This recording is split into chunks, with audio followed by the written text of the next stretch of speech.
రేవంత్ ఆలోచనలు భూముల చుట్టే. దళిత గిరిజన బలహీన వర్గాల భూములను గుంజుకునే ప్రయత్నం హరీష్ రావు, ఆయనతో పాటు బీఆర్ఎస్ నేతలు సబిత. ఇప్పుడు హరీష్ రావు ఆరోపిస్తున్నాడు? రేవంత్ ఆలోచనలు భూముల చుట్టే. ఎస్, రేవంత్ ఆలోచనలు భూముల చుట్టే ఉన్నాయి. ఎందుకంటే భూ దోపిడీ దొంగలు మీరు ఎన్నెన్ని దోసుకున్నారు, ఎక్కడెక్కడ పెట్టిరు, ఇంకా దోసుకపోతారు అని చెప్పేసి ఆలోచనతోనే ఆయన ఎంతసేపటికి ఇండస్ట్రియల్ ఇన్ఫ్రాస్ట్రక్చర్ డెవలప్ అయితే యువతకు ఉద్యోగ అవకాశాలు దొరుకుతాయి, ఉద్యోగాలు దొరుకుతాయి, వాళ్ళు బాగుపడతారు, వాళ్ళ కుటుంబాలు బాగుంటాయన్న ఉద్దేశంతో వాళ్ళ కట్టబెడతారు. మీరేం చేసిరు దరిద్రులు? ఉన్న భూములు దోసుకపోయి మీ ప్రైవేట్ పరం చేసుకున్న దొంగలు మీరు. మీ అంత లత్కోర్ దొంగలు ఇవ్వలేడు. మళ్ళీ ఇప్పుడట రేవంత్ రెడ్డి మీద ఆరోపణలు చేస్తున్నారు. సిగ్గుండాలి.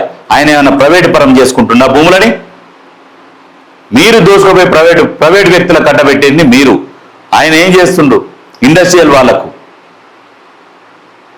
పరిశ్రమలు వస్తే యువతకు ఉద్యోగ అవకాశాలు దొరుకుతాయి, ఉద్యోగం చేసుకుంటారు, వాళ్ళు బాగుపడతారన్న ఉద్దేశంతో చేస్తుంటే మీకు మంచి తెలియదు, చెడు తెలియదు.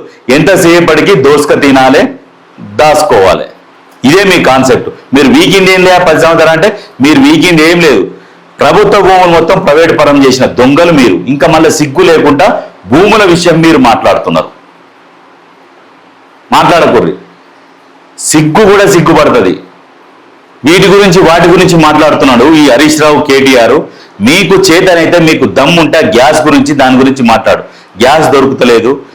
ఒక్కొక్కరు హోటళ్ళు, అన్ని హోటళ్ళు బంద్ చేసుకొని రోడ్ల మీద పడి తిరుగుతున్నారు. దాని గురించి మాట్లాడరు మీరు. గ్యాస్ గురించి ఎందుకు మాట్లాడతలేరు?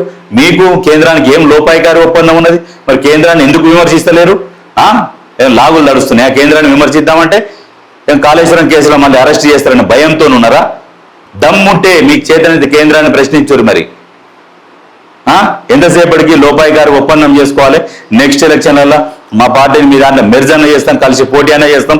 ఇవన్నీ లోపాయికారి ఒప్పందం కుదుర్చుకొని గ్యాస్తోని ప్రజలు ఇబ్బందులు పడుతుంటే, నానా రకాలుగా ఒక్కొక్కరు ఇబ్బందులు పడుతుంటే ఆ సమస్యలు మీకు పట్టవు.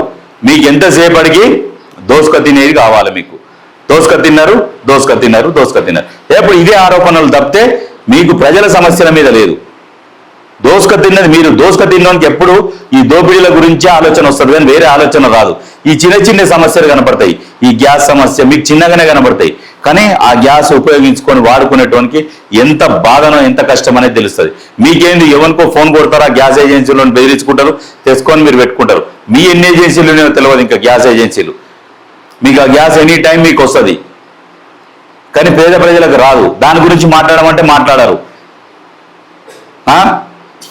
మీరు దోసుకున్న భూములు రిటర్న్ ఇచ్చినా చాలు, పేద ప్రజలకు పంచవచ్చు. బీఆర్ఎస్ ఎన్నైతే భూములు దోపిడీ చేసిందో ఆ భూములు మొత్తం రికవరీ చేస్తే కుటుంబానికి 3 ఎకరాల భూమి పంచవచ్చు. అన్ని ఎకరాల భూములు దోపిడీ చేసుకున్న దొంగలు మీరు.